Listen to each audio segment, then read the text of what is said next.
This episode covers child abandonment, harboring fugitives, and warrantless entries, and is brought to us by the Greeley Tribune's channel. Be sure to check out the description below and give them the credit that they deserve. On June 28, 2019, at 11:14 a.m., Officer Casey Barnum of the Greeley Police Department visited the Greeley, Colorado apartment of mother of three, Rose Perez, to follow up on a call that Ms. Perez's 16-year-old son, Trey, made to the Weld County Dispatch from the apartment complex's main office. In the call, Trey reported that he had missed an Adams County court date that morning because Ms. Perez had allegedly kicked him out and refused to take him to the hearing. Officer Barnum walked up the stairs to the apartment and knocked on the door. Hi.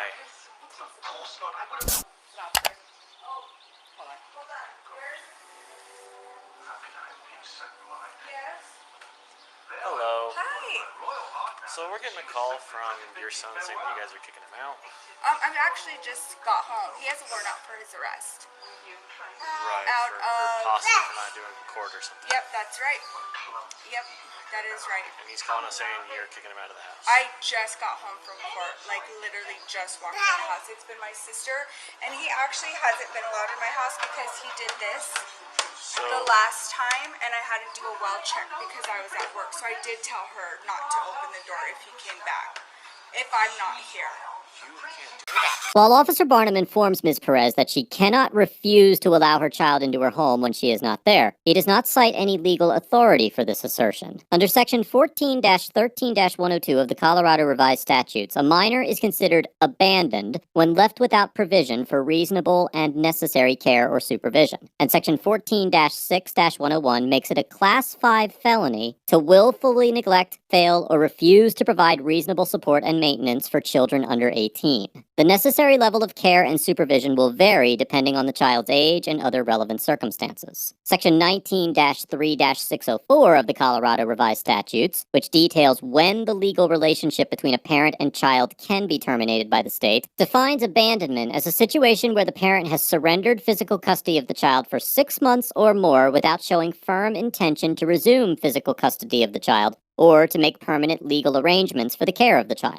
There is nothing in any of these provisions that requires the care and supervision to occur in the parent's home, or grants a child an unconditional right of entry to the parent's home. In this situation, Trey had been staying with Ms. Perez's sister-in-law. Ms. Perez remained in contact with him, and he was still permitted to enter the home when Ms. Perez was present. Under these circumstances, Officer Barnum would have no legal basis to conclude that Ms. Perez had abandoned her child. Colorado also criminalizes child abandonment under the offense of child abuse, which Section 18-6-401 of the Colorado Revised Statutes defines as causing an injury to a child's life or health, permitting a child to be unreasonably placed in a situation that poses a threat of injury to the child's life or health, or engaging in a continued pattern of conduct that results in malnourishment, lack of proper medical care, cruel punishment, mistreatment, or an accumulation of injuries that ultimately results in the death of a child or serious bodily injury to a child. Since this law only applies to children under the age of 16, Ms. Perez could not be prosecuted for child abuse for her parenting decisions regarding Trey. However, she could potentially face child abuse charges for allowing Trey in the home around her two young children, particularly if he injured them, as this could be considered permitting them to be unreasonably placed in a situation that poses a threat of injury to their life or health. Okay, well, either way, he has a warrant out for his arrest, so you guys can deal with it.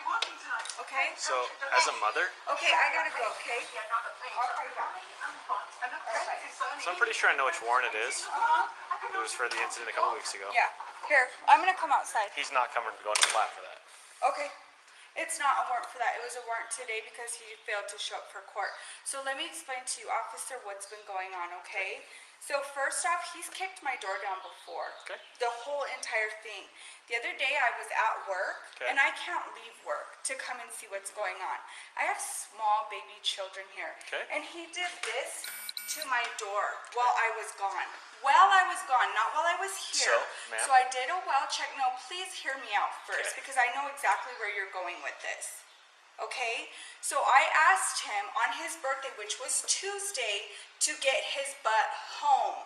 Okay. He failed to come home. I don't know if he told you that or not, but he failed to come home. Okay. Okay, so he went to my sister-in-law's house and has been there since. Okay. And I told him, if you're not here by Friday morning in order to go to court, Trey, I'm going to court on my own. Okay. which I did this morning. I went to court on my own. His court was at 9:30, and I will show It's you fine. where I'll I bring you into told court him. anyway.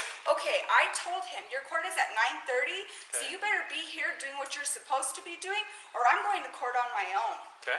And guess what I did? Because he just got here. Okay. So what did I do? I went to court on my own. Okay. Okay, so he has a warrant out for his arrest out of out of Adams County right now for Okay. failure to appear.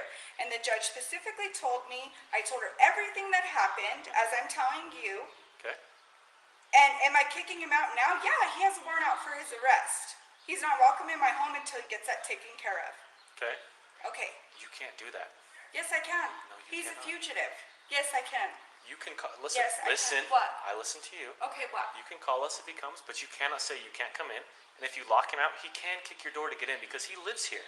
Ms. Perez informs Officer Barnum that Trey is not welcome in her home because he is a fugitive, and that she will not allow him to return until he takes care of the warrant. Section 18-8-105 of the Colorado Revised Statutes, which defines the criminal offense of being an accessory to crime, prohibits harboring or concealing another individual with the intent to hinder, delay, or prevent their discovery, detection, apprehension, prosecution, conviction, or punishment for the commission of a crime. There are no exceptions to this law for harboring family members or minors. It is feasible that Ms. Perez could be subject to charges under this statute if she allowed Trey into her home, although it may be challenging to prove that she specifically intended to hinder, delay, or prevent his prosecution. By allowing Trey to stay in her home, Ms. Perez could also potentially face charges for contributing to the delinquency of a minor, which Section 18-6-701 of the Colorado Revised Statutes defines as inducing, aiding, or encouraging a child to violate any federal or state law, municipal or county ordinance, or court order. In response to Ms. Perez's argument, Officer Barnum states that she is not allowed to prevent Trey from entering her home, and that if she locks him out, he is allowed to kick down the door to enter. While Trey could possibly be charged with an array of crimes for kicking down the door, depending on the specific circumstances of the incident, at the very least he could be charged with criminal mischief, more commonly known as vandalism. Section 18-4-501 of the Colorado Revised Statutes defines criminal mischief as knowingly damaging the real or personal property of one or more other individuals, including property owned by the individual jointly with another. Whether the apartment is a rental or owned by Ms. Perez, any intentional damage to the door would be considered criminal mischief.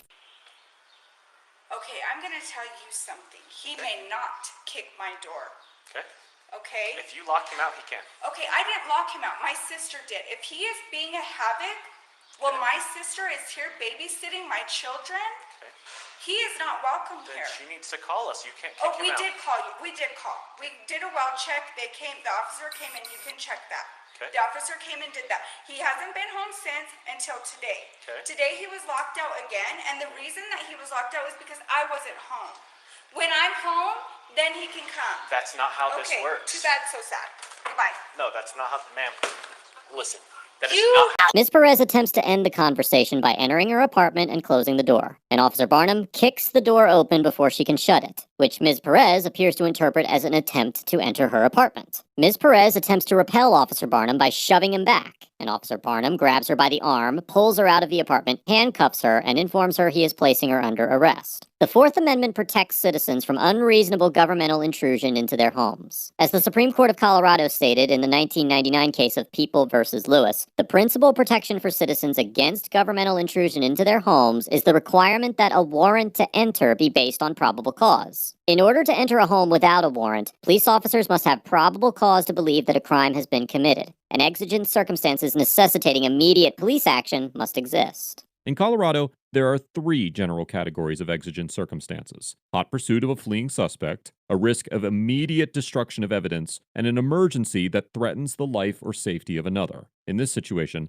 Officer Barnum did not have probable cause that a crime had been committed, nor were there exigent circumstances that justified entering Ms. Perez's apartment without a warrant. Therefore, any entry into the home under these circumstances would be illegal. Section 18-1-705 of the Colorado Revised Statutes allows an individual who is in possession or control of any building, realty, or other premises To use reasonable and appropriate physical force upon another individual when reasonably necessary to prevent what the individual reasonably believes to be the commission or attempted commission of an unlawful trespass. The First Division of the Colorado Court of Appeals determined in the 1988 case of People v. Lutz that this section is not just applicable to civilians, but it also applies to unlawful entries where the trespassers happen to be police officers. Therefore, if Ms. Perez reasonably believed that Officer Barnum was entering her home illegally, there is a legitimate argument to be made that she had the statutory privilege to resist the unlawful intrusion into the sanctuary of her private home. It is important to bear in mind that this statute does not grant citizens the right to resist an officer's entry into their home if the officer has legitimately acquired probable cause to enter with the complement of exigent circumstances. And it is extremely difficult for the average citizen to determine whether an officer's intrusion into their home is legal or not. So it is extremely unwise to physically resist officers who warrantlessly enter a private citizen's home.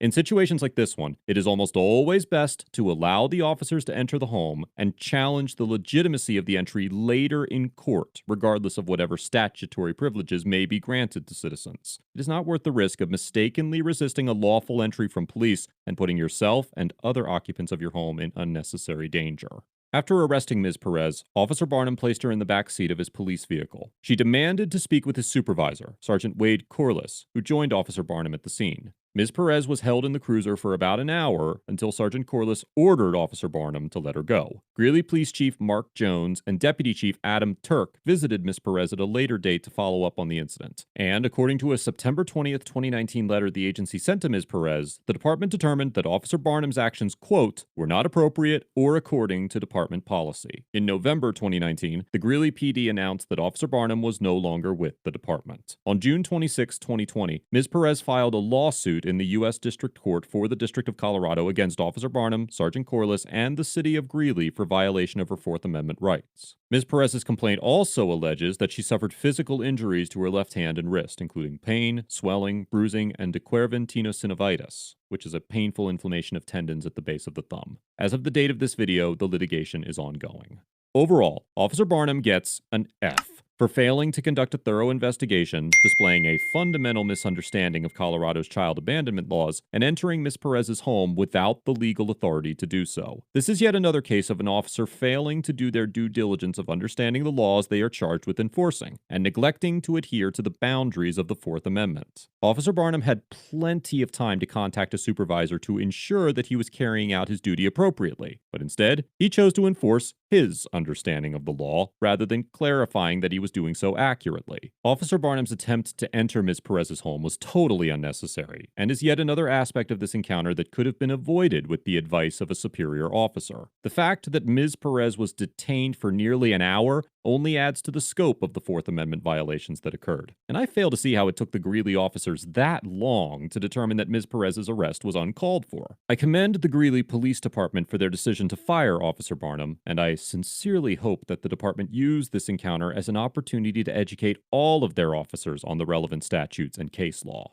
Ms. Perez gets an A, because although she did allow her emotions to dictate the outcome of this interaction, she did everything she could to dispel the officer's suspicions. She did not allow Officer Barnum to intimidate her, and she followed up this encounter with the proper legal action. Officer Barnum's assertion that Ms. Perez was legally obligated to subject her younger children to the violent nature of her older son was beyond ridiculous, and I can definitely see why she was so emotional about the officer's conduct. Although Ms. Perez's decision to push the officer out of her apartment was somewhat reckless, Colorado statutes justify her actions, and it is highly unlikely a court would rule against her in that respect. As always, the courts will consider the totality of circumstances involved in this interaction, and I find it highly unlikely that a court would come to the conclusion that Ms. Perez's obligations to her son outweighed her obligations to her younger children. Much of this interaction stemmed from the poorly executed discretionary decisions of Officer Barnum, and I have no doubt that Ms. Perez will fare well in the courtroom. I commend Ms. Perez for standing up for her civil liberties and for following up this encounter with a lawsuit. Be sure to give your support to the Greeley Tribune for covering this story. You can find a link to their channel in the description below. Let us know if there is an interaction or legal topic you would like us to discuss in the comments below. Thank you for watching.